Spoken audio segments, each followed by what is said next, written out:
Assalamualaikum warahmatullahi wabarakatuh. Selamat datang kawan-kawan semua di channel Riam Biru.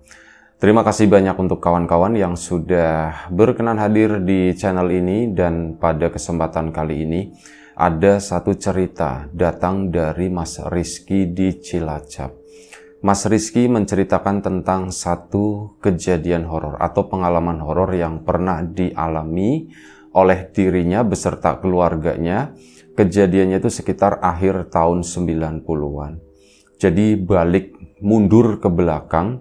Nah, Mas Rizky ini itu di akhir tahun 90-an itu udah menikah.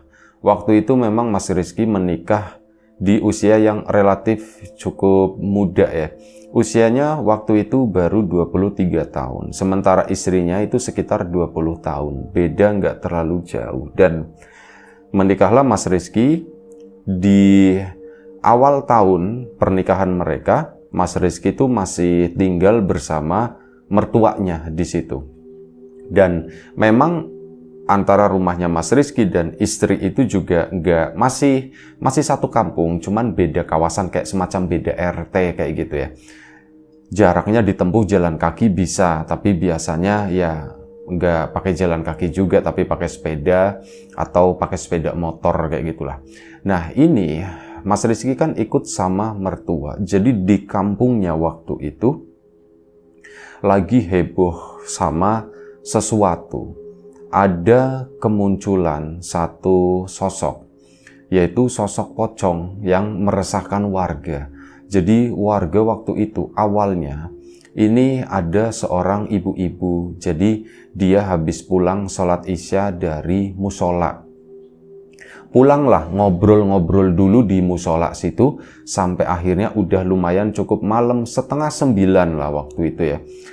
Pulanglah si ibu tadi sendirian, dan saat lagi pulang ya, dulu kalau misal di kampung, pemandangan di kampung itu orang-orang yang habis pulang misal dari musola kayak gitu, biasanya ibu-ibunya itu masih pakai mukenah ya, modelnya tuh putih-putih seperti itu, cuman di bagian bawahnya itu udah dicincing, diangkat. Nah, ini si ibu tersebut ceritanya pulang dari musola sekitar jam 8:30 malam. Sebelumnya habis ngerumpi dulu di sana dengan ya sesama ibu-ibu juga waktu itu. Nah, ini ada satu ibu-ibu yang memang pulangnya sendirian, dan sebelumnya itu ndak pernah ada masalah. Lagi jalan pulang enak-enak, tiba-tiba di depan itu ada ibu-ibu yang lain. Itu siapa ya? Tak samperin gitu. Dikejarlah si ibu-ibu tadi, tapi karena nggak tahu itu siapa, akhirnya kan nggak manggil ya, cuman dia mempercepat jalannya doang gitu ya. Si sosok ibu-ibu itu yang dikejar tadi, ini posisinya di sebelah kiri, di pinggir jalan di situ, lagi jalan pelan gitu kan, engyong. Nah, ini dikejar sama si ibu ini, mempercepat langkahnya ke sana. Bu, Mbak, yuk gitu, dipanggil-panggil, giliran udah deket. Nah, si sosok itu diem aja, berhenti gitu kan. Nah, si ibu itu kan akhirnya nyamperin, bareng, pulangnya bareng, katanya begitu. Begitu si itu nengok ke samping, diliatin loh, kok mukanya hitam semua, katanya begitu. Kok mukanya hitam semua? Siapa ini gitu kan? Diliatin, ternyata itu bukan ibu-ibu yang sedang pakai mukena. Itu adalah sosok pocong. Nah, si ibu itu ya langsung kan mau teriak ndak bisa, akhirnya memilih untuk pingsan, klembrek di situ, jatuh. Udah lewat tuh beberapa menit, ada warga yang lewat ke situ, ada bapak-bapak. Nah, si bapak-bapak ini karena jatuh itu kan ke tengah jalan gitu ya, tidur begini, tidur miring. Si bapak-bapak yang lewat itu kan naik sepeda, sempat berhenti dulu, apa itu? Melanggerang gitu, apa ya? Melintang di tengah jalan di sana. Ya, si bapak itu langsung pikirannya, itu pocong atau bukan gitu kan, itu pocong atau bukan. Si bapak itu pun mundur ke sana. Kebetulan ada yang lagi di depan rumah di situ. Mas, sini katanya. Apa Pak? Sini. Itu apa ya gitu, di kejauhan gitu ya. Itu apa ya? Iya ya Mas ya, pocong bukan Mas, pocong tidur di tengah jalan atau bukan? Ya zaman segitu ya mikirnya itu langsung ke sana. Iya diliatin terus, nah ini dua orang itu tuh ngeliatin lumayan cukup lama, 5 menit kok nggak bangun-bangun ya Mas ya. Samperin apa ya, samperin apa ya. Ayo tapi manggil yang lain, manggil yang lain. Akhirnya apa? Ngundang tetangga yang lain. Waktu itu dapatlah sekitar 4 orang. Nah ini 4 bapak-bapak tersebut, ya istrinya kan juga denger, akhirnya menyaksikan juga lumayan cukup ramai. Nah si keempat bapak ini berjalan mendekat ke situ. Ragu sempat berhenti. Orang atau bukan sih? Nah akhirnya apa ke sana lagi? Mendekat lagi, mendekat lagi. Nah ternyata itu adalah ibu-ibu yang pakai mukena lagi tiduran di tengah jalan pingsan gitu kan. Gara-gara si ibu itu tuh ngelihat pocong sebelumnya. Ya akhirnya dibangunin karena ini istri-istrinya ibu-ibunya. Akhirnya pada ikut bantuin di situ. Bu ya Allah ini Bu Tari, katanya ini Bu Tari. Bu Tari bangun gitu kan, dibangunin. Akhirnya Bu Tari terbangun. Nah saat terbangun, Bu ada apa Bu, ya sempat duduk begini. Anaknya kan dipanggil, nyusulin ke situ. Ibunya ndak kenapa-kenapa, cuman mukenanya aja yang kotor, kena debu jalanan di musim kemarau itu gitu. Karena sudah setelah dibersihkan dan setelah dikasih minum dan yang lain-lain, kondisinya udah mulai fit. Nah, si Bu Tari tersebut pun akhirnya jalan melanjutkan perjalanannya pulang. Ya di situ sempat cerita, aku tadi ngelihat pocong, tak pikir siapa gitu ya, aku nggak tahu, maksudnya pulang bareng atau bagaimana. Pas di sampingnya, lah kok ini bukan orang gitu, itu tuh pocong, kata si Bu Tari. Semenjak malam itu, cerita kan nyebar ke warga dengan begitu cepatnya lah waktu itu, dan Mas Rizky juga termasuk salah satu yang mendengar itu dari mertuanya. Mertuanya pagi-pagi beli sarapan, langsung transfer data, itu langsung keterima. Pulang ke rumah, ditransfer lagi begitu. Mas Rizky pun, begitu Bu, berarti, wah rame ini Bu. Rame, sekarang rame lagi ribut. Itu lagi ribut pocong katanya begitu kan. Nah, ngefeknya itu malam harinya. Malam hari biasanya itu kan rame ya. Ya sampai jam 8 lah biasanya itu anak-anak pada main. Nah malam itu entah kenapa rasanya tuh sepi. Mas Rizky juga merasakan hal tersebut. Biasanya dia duduk di teras gitu ya, sekitar jam 7, setengah 8 seperti itu. Ya masih banyak orang mondar-mandir di sana, termasuk anak-anak yang jadi pesawat-pesawatan gitu, lari gitu kan, kejar-kejaran. Ini kok ndak ada gitu, kok sepi banget gitu ya. Ya akhirnya mertuanya pun keluar. Sepi ya Ki ya? Iya Mak, sepi Mak. Iya Bu, sepi. Pada takut kayaknya Ki, katanya. Bisa jadi Bu gitu, kata si Mas Rizky. Setuju dengan hal tersebut, kalau warga itu pada ketakutan dengan kejadian kemarin. Dan ternyata memang benar. Waktu itu sholat isya di musola pun sepi ya, gara-gara yang jadi korban itu yang pulang dari musola habis sholat itu ya. Akhirnya musola pun jadi sepi, terutama ibu-ibunya. Ya pokoknya kerasa banget lah waktu itu, malam itu benar-benar beda dengan malam-malam sebelumnya. Dan waktu pun berjalan. Mas Rizky udah lumayan cukup malam waktu itu, sekitar ya 8:30 waktu itu ya. Masuk ke dalam gitu ya, nemenin istri gitu kan. Akhirnya Mas Rizky, mereka kan juga ya pengantin baru, belum ada momongan kayak gitu, masih di tahun pertama di situ. Itu kan lagi enak-enaknya. Mas Rizky pun akhirnya masuk udah ke dalam situ. Istirahatlah malam itu dengan perasaan ya itu tadi, membayangkan, sempat ngobrolin juga sama istrinya. Istrinya pun akhirnya kalau misal ke belakang mau anterin ya, jadi begitulah, ada yang berubah. Mas Rizky juga merasa sedikit direpotkan dengan kejadian ini. Kejadiannya di sana, kok yang pada takut di dalam rumah ini gitu ya.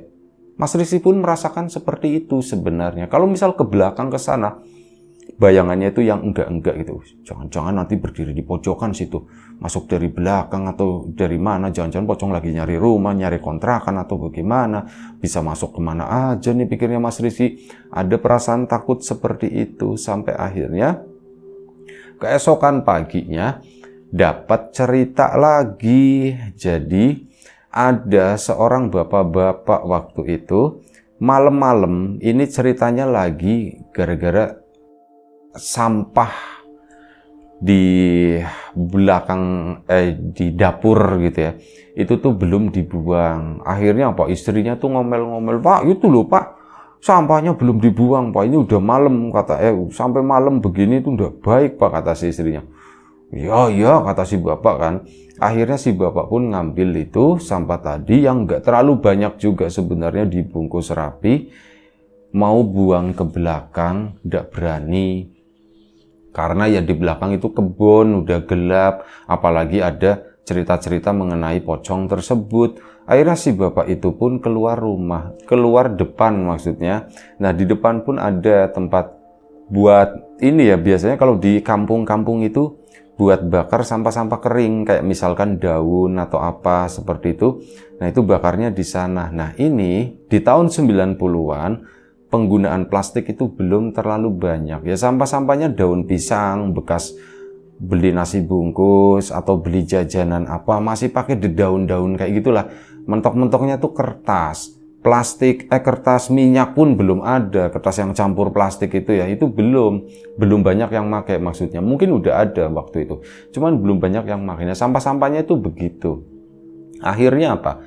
Ditaruhlah di depan di sana, dibuang, mau dibakar waktu itu, bakar aja lah di sinilah, sekaligus ada beberapa daun-daun kering gitu kan. Nah, biasanya kalau di kampung-kampung dulu, mungkin di kampung-kampung kawan-kawan juga sama atau mirip-mirip ya. Kalau di sini sendiri, seingat narator, di tahun 90-an itu masih banyak orang bakar sampah. Cuman bakar sampahnya itu beda dengan sampah sekarang. Kalau sampah sekarang itu kan didominasi sampah plastik. Baunya itu ndak enak gitu ya.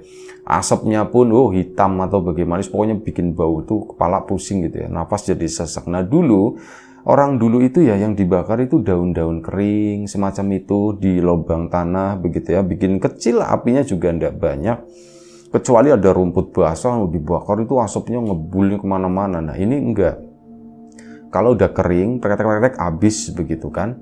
Nah, begitu habis asapnya tuh tipis. Nah, itu bikin aroma gitu ya. Aroma perdesaan itu salah satu yang bikin kangen. Itu bau bakar-bakaran di sore hari. Nah, itu si bapak pun melakukan hal itu, cuman bedanya tuh malam hari. Ditaruh di depan sana, di tempat sampah itu ya. Nah, di sebelahnya, di depan rumah si bapak itu ada pohon mangga yang gede. Pohon mangga yang usianya mungkin udah puluhan tahun lah, hampir sama dengan usia si bapak tersebut. Dia lagi jongkok mau bakar sampah itu. Cerak. Udah mulai nyala gitu kan. Nah, begitu udah mulai nyala, serep, si bapak kan begini-begini, daun-daun keringnya tuh di atasnya biar cepat kebakar. Lagi melakukan aktivitas tersebut, nah si bapak itu nengok ke arah samping, ke arah pohon mangga di situ. Posisinya bukan di pohon mangga. Ini pohon mangga ya sebelah kanan si bapak, depan rumah sebelah kanan. Di bagian luarnya sana, dekat sama jalanan kampung, ini ada pagar dari bambu. Kondisinya udah setengah rusak, udah tua. Nah, tiba-tiba setelah itu ada pagar tanaman sebelahan sama tetangga. Nah, si bapak nengok ke arah pohon mangga tersebut dengan perasaan yang ada rasa takut juga. Jangan-jangan gitu kan, ngumpet di pohon mangga. Ternyata enggak, bukan di pohon mangga. Sosok itu keluar jalan, bukan lompat-lompat, tapi jalan. Jalan badannya goyang-goyang begini ya. Itu dari perbatasan antara rumahnya sama rumah tetangga ke situ. Jalan begitu kan. Nah, si bapak tuh ngelihat sosok pocong tadi. Itu katanya si bapak itu cuman jongkok, nggak bisa bangun, pakai sarung gitu kan. Itu cuman ya teriak, tolong, tapi suara itu nggak bisa keras. Nah, si sosok pocong tadi itu berhenti tepat di depan si bapak, di sana di pinggir jalanan ya. Itu diem begitu. Terus begitu nengok ke arah si bapak yang lagi ketakutan. Posisi kan lagi jongkok di depan itu sampah. Mungkin gak seimbang atau bagaimana gitu ya. Nah, si bapak itu jatuh nyungsebrek ke arah api bakaran tadi. Dan ya hasilnya si bapak itu pun akhirnya terluka, mengalami luka bakar, terutama di bagian dada waktu itu. Untung nggak sampai kena ke mata atau bagaimana. Begitu nyublak begini, bapak itu sempat mau berdiri gitu kan. Akhirnya yang kena itu di bagian dada di situ. Ya luka kebakar dan akhirnya kan rame malam itu. Cuman malam itu beritanya nggak sampai ke rumahnya Mas Rizky. Pagi harinya itu dapat si ibu mertua dari itu tadi. Ki, ada kejadian lagi semalam Ki, itu sampai sininya tuh kebakar katanya. Nah itu kan diceritakan kejadian versi ibunya Mas Rizky yang didapat dari tetangga. Kemungkinan ada pergeseran cerita, tapi kurang lebih itu seperti itu. Nah mulai di hari kedua tersebut, Mas Rizky dan mungkin warga yang lain ini mulai berpikir secara serius kali ya. Ini bukan masalah sepele nih kalau kayak gini. Ini masalah serius, udah membahayakan orang. Ya satu pertama bikin ibu-ibu pingsan di tengah jalan. Kalau terjadi apa-apa itu kan satu bahaya memang. Nah ini yang kedua itu lebih bahaya lagi. Si bapak itu lagi bakar ya. Seandainya terjadi misalkan bapak itu pingsan, terus memang pingsan dia itu kebakar atau bagaimana bajunya itu misal jadi menyala atau bagaimana, itu kan bisa menimbulkan luka bakar yang lebih parah.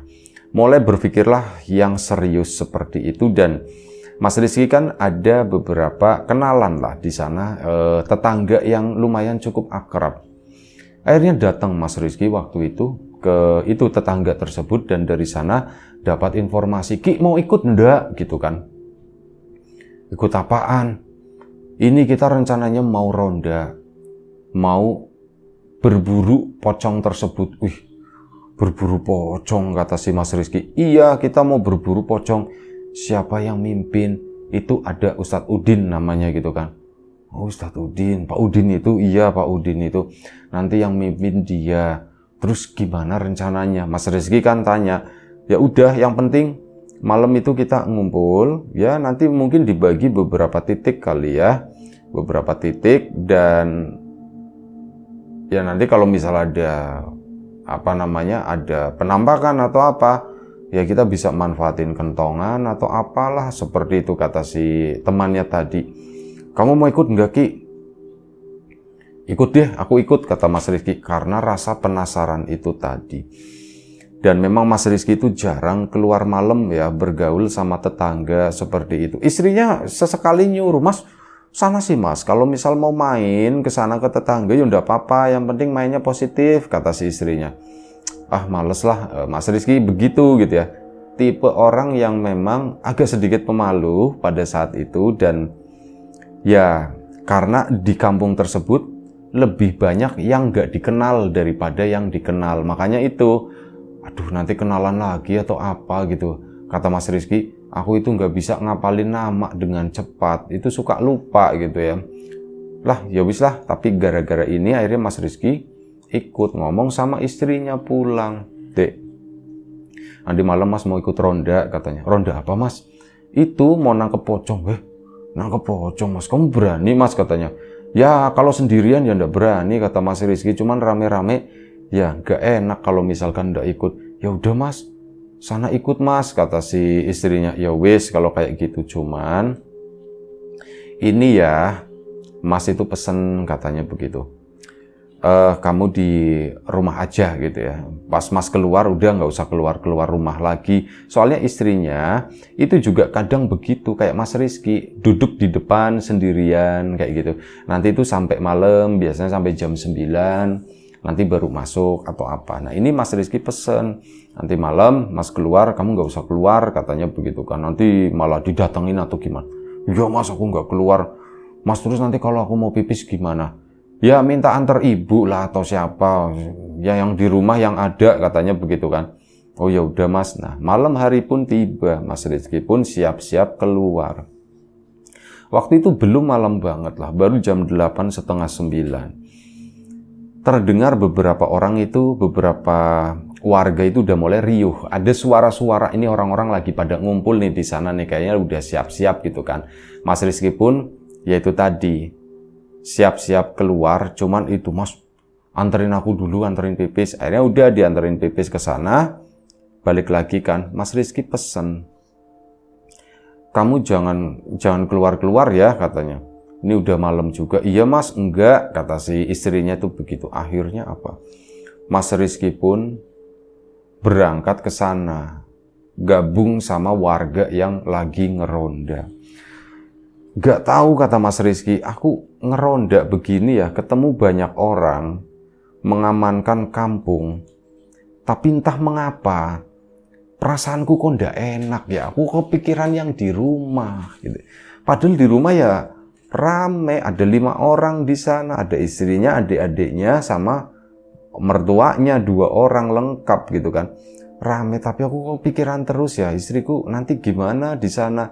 Ya udah enggak apa-apa lah, orang rame juga. Dan akhirnya begini, malam itu Mas Rizky udah mulai berjaga sama beberapa warga, dan memang nggak jauh, jaganya paling beberapa puluh meter dari rumahnya Mas Rizky, rumah mertuanya tersebut. Udah ngobrol-ngobrol di situ, waktu itu ada sekitar 7 orang satu pos ya. Yang lain mungkin ada yang 6, ada yang 5, bahkan ada yang lebih gitu. Terserah aja lah mereka mau jaga yang di mana. Beberapa titik, mungkin jarak 1 titik dan yang lain itu sekitar 50 meter. Nah, Mas Rizky kan lagi jaga, malam pun merayap. Entah itu jam berapa, mungkin sekitar jam 11 kali ya. Nah, ini tiba-tiba Mas Rizky lagi duduk-duduk di situ, lagi ngobrol-ngobrol sama warga yang lain dan beberapa teman yang dia kenal. Tiba-tiba di kejauhan, Mas Rizky itu ngelihat istrinya. Lah, istriku ngapain kesini? Iya Ki, itu kamu disusulin kali Ki. Dalam hatinya Mas Rizky, ya wis aku tak ke situ dulu ya katanya. Jadi istrinya tuh lagi jalan, jaraknya masih lumayan cukup jauh. Mas Rizky pun akhirnya turun dari tempat tadi. Nggak tahu itu posko, entah cuman teras warga atau bagaimana ya. Keluar dari situ, nyamperin istrinya. Disamperin ke sana, makin deket. Di akhirnya Mas Rizky nanya kan, Dek, kamu ngapain?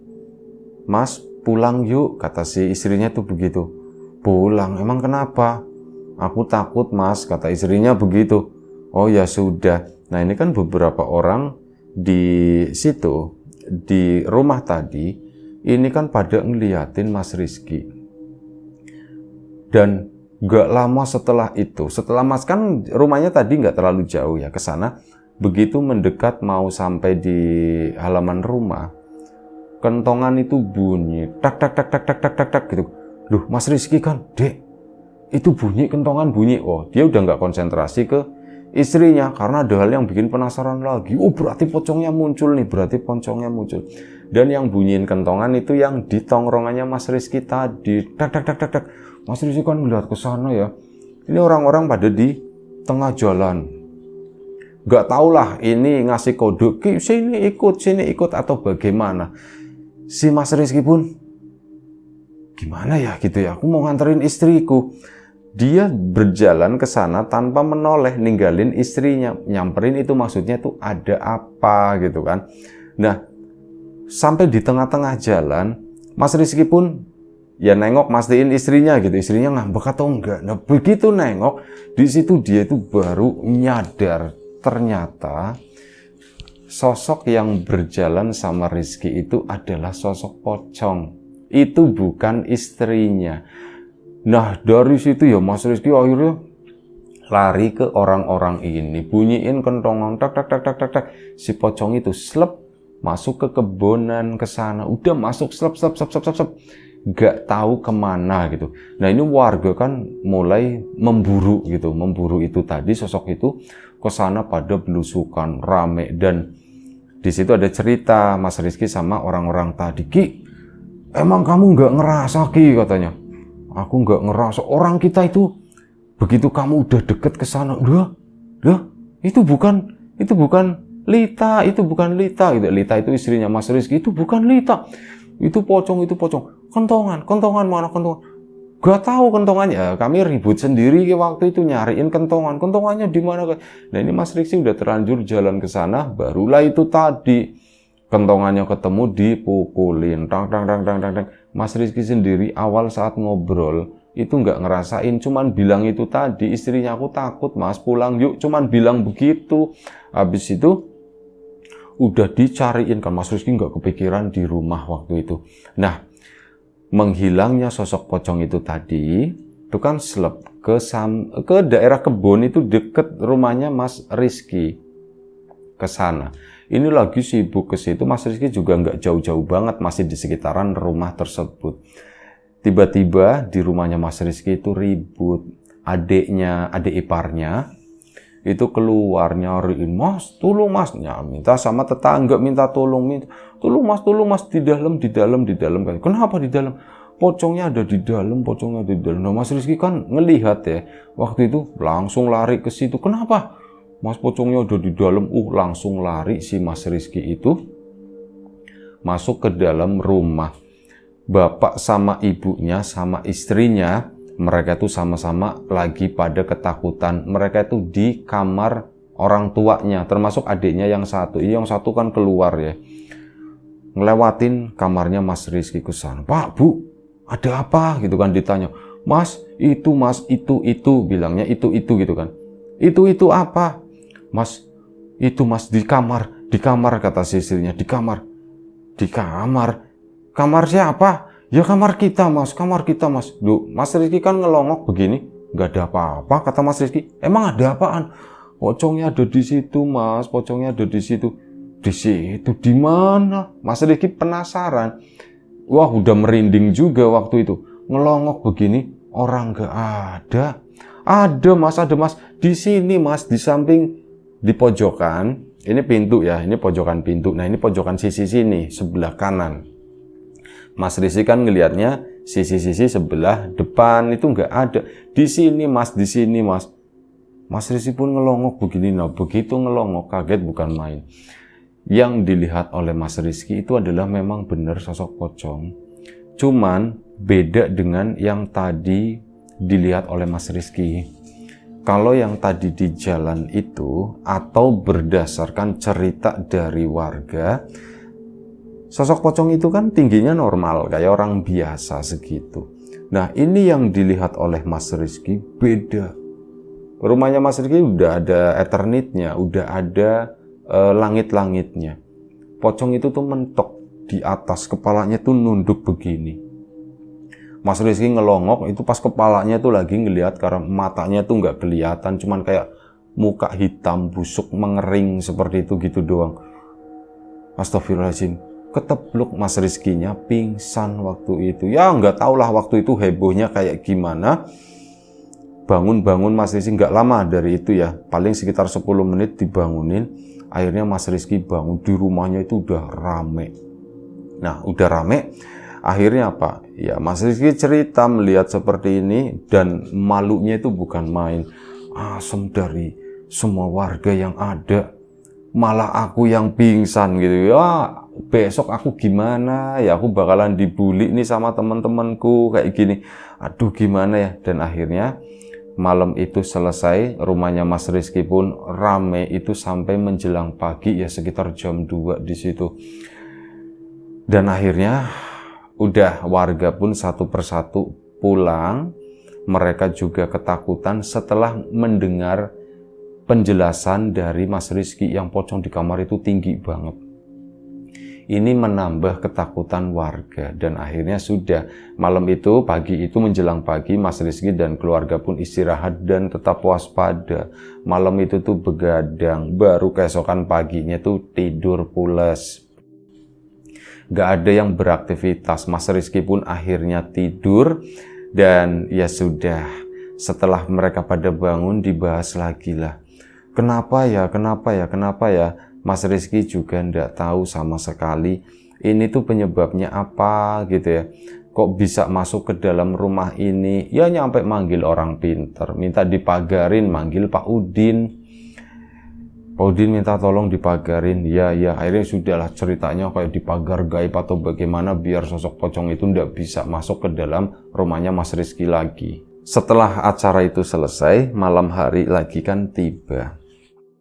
Dan di situ Mas Rizky kedatangan beberapa tamu tetangga masih. Ya, ngobrol-ngobrol sejenak, bercerita, kejadiannya itu semalam itu gimana sih gitu kan. Karena diceritakan sama Mas Rizky begini.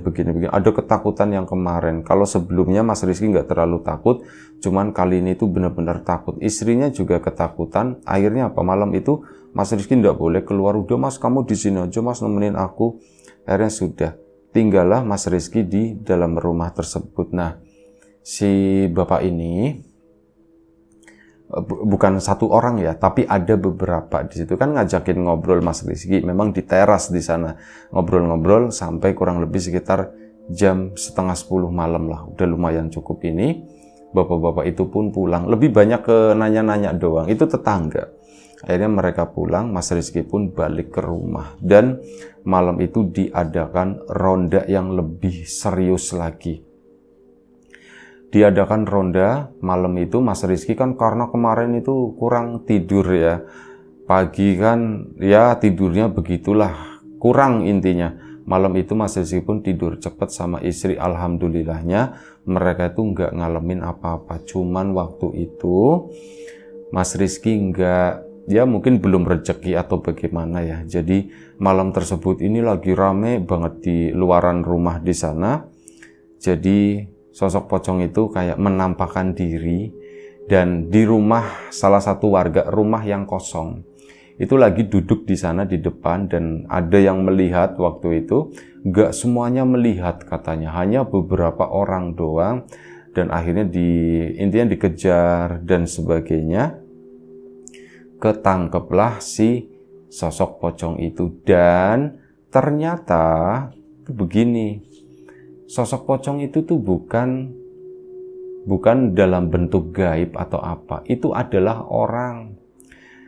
Ada satu orang, ini warga penduduk kampung tapi agak sesana lah, agak mucuk gitu ya. Dan mohon maaf, orang itu memang sedikit ini agak-agak ya boleh dibilang gak waras seperti itu. Diajak ngobrol nyambung, sama duit oke, ngelihat perempuan cantik dia tahu, cuman ya begitu, ada yang kurang. Nah ini ketangkep. Akhirnya sudah kan, mau dikebukin sama warga, yo nggak boleh, kasihan orang ini juga emang agak-agak kurang seperti itu. Akhirnya udah dimaafin sama warga. Terus dijanji, kamu jangan begini. Nah Mas Rizky keesokannya kan ngedenger cerita itu pagi-pagi. Udah ketangkep Oki, itunya, pocongnya. Oh udah ketangkep gitu kan. Iya ternyata si Sahrul misalkan begitu ya. Ternyata si Sahrul itu yang si Sahrul. Kok bisa ya? Dalam hatinya Mas Rizky. Kayaknya bukan deh, kata Mas Rizky itu begitu. Kayaknya bukan deh. Oke, katakanlah yang warga lihat di situ itu Sahrul, tapi bagaimana mungkin aku ngelihat istriku, aku jalan di sana bareng sama dia, ternyata itu bukan istriku, melainkan sosok pocong. Apa iya Sahrul bisa melakukan itu? Dalam hatinya Mas Rizky. Dan saat aku ngelihat di kamar, kok pocongnya jadi tinggi banget sampai langit-langit. Loh kok kayaknya nggak mungkin gitu ya, kata si Mas Sahrul tadi pikirnya. Tapi hal itu cuma diempet begitu doang, nggak mau diomongin lah. Biarkan warga tenang, biarkan warga berpikir kalau sosok pocong tadi udah ketangkep.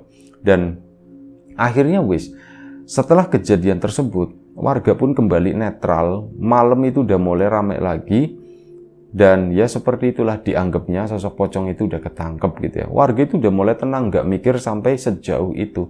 Mas Rizky mikir ke sana dan pada suatu malam seperti kebiasaan biasanya duduklah di teras sampai mungkin sekitar jam 9. Masih sore, Mas Rizky melihat lagi sosok itu di pojokan rumahnya di depan sana. Cuman berdiri doang kayak begini, Mas Rizky pun langsung masuk. Udah caranya begitu doang. Aku nggak mau ngurusin, aku masuk aja. Dan hal itu sering dilihat oleh Mas Rizky. Warga sendiri itu udah nggak pernah ngeributin itu. Itu aja satu cerita dari dia, dimana setelah beberapa waktu, beberapa minggu, sosok itu pun hilang dengan sendirinya. Terima kasih Mas Rizky atas ceritanya. Kawan-kawan di rumah juga terima kasih atas support dan dukungannya. Apapun itu, kawan-kawan subscriber, kawan-kawan membership, kawan-kawan yang udah kasih support dalam bentuk super thanks ke Riam Biru, terima kasih banyak. Kawan-kawan yang udah ngasih like, udah nge-share yang lainnya, kawan-kawan yang udah ninggalin komentar juga terima kasih banyak. Kawan-kawan yang sudah memesan bawang gorengnya Wiji, tentu saja terima kasih banyak. Bawang gorengernya kualitas premium, dijamin kriuk, rasanya itu nggak ada lawan. Ada beberapa ukuran di sini, salah satunya itu ukuran pouch. Monggo kawan-kawan yang belum sempat memesan, ditunggu pesanannya. Yang sudah mampir di channel Lapak Horor juga terima kasih banyak. Doa terbaik dari kami untuk kawan-kawan, semoga selalu diberi kemudahan dalam hal apapun, termasuk kemudahan dalam hal rizki. Yang sakit segera diberi kesembuhan, yang sehat tetap dijaga kesehatannya. Baik, sampai jumpa di episode selanjutnya. Riam Biru jaga kesehatan kawan-kawan semuanya. Assalamualaikum warahmatullahi wabarakatuh.